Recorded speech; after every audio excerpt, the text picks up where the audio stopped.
Sunnylandfurniture.com. Good Morning Texas Home and Wealth, sponsored by Rodney Anderson with Supreme Lending.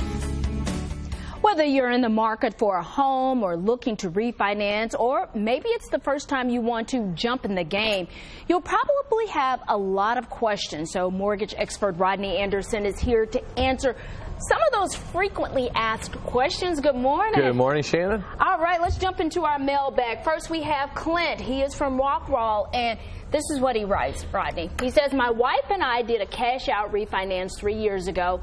We recently called our bank and inquired about doing another cash-out, but we were told we couldn't. Now, is this accurate? And that's a really good question. Yeah, many lenders are out there. They don't have the information that's necessary. The rule on a cash-out refinance is once you've done one, you have to wait 1 full year in order to do another one. The state of Texas Congress, or the state Senate and House, what they basically did is they wrote a home equity loan law in 1998, and they didn't want people to use their houses as ATM machines. Gotcha. So what they did is they put a 1 year waiting period. And I'll tell you what, Shannon, I just had a gentleman move forward yesterday on a cash out. He did one 3 years ago. Him and his wife, unfortunately, have mounted up about $50,000 of credit card debt. They're doing it again because the wife took some time off from her job. But yes, you can do it as long as you have that 1 year waiting period. All right, Clint, the answer is yes for you. Now we're going to go to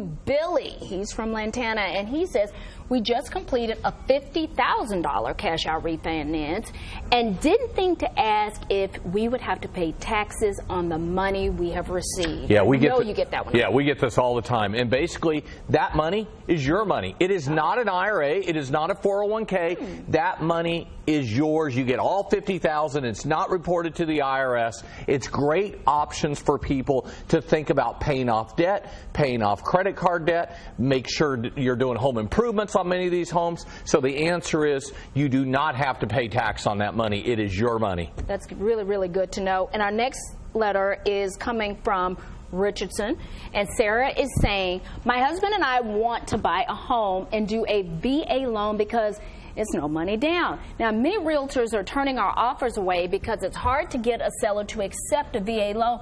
Can you please give us some recommendations? Why are they turning them down? Well, there's lots of lack for knowledge out there, okay? And many of it is in the real estate community. Let me explain this. Let's say you have a $340,000 offer on a conventional loan, putting 20% down. Somebody gets a $340,000 offer, no money down on a VA. Okay. What happened in the past is VA, the seller used to have to pay additional fees. So it turned some sellers off. That has completely gone away. The only thing a seller has to pay for is about $100 for a termite inspection. Wow, okay. VA borrowers are great when it comes to borrowing. What realtors worry about is they worry about appraisals being completed because the VA picks the appraiser. But here's what I will tell people. If you're a military veteran, write a letter to the seller. Many people are military veterans that are sellers. Those can get offers accepted. Education is so important. And if your realtor has not done a VA loan in 15, 20 years, don't let them steer you into one type of loan. Look at that VA loan. Work with lenders that understand it. I've been doing them 25 years now. They're one of the best loans in America, and it troubles me on seeing what is happening in the real estate community because I feel in many cases that military veterans are being discriminated against in this area. Wow. Okay, we don't want to leave out of here without getting to Steven's questions. He's out of Flower Mound, and he says we're not in a hurry to buy a home, but would like to move within the next year. When is the best time to buy? The best time to sell a home is May 15th.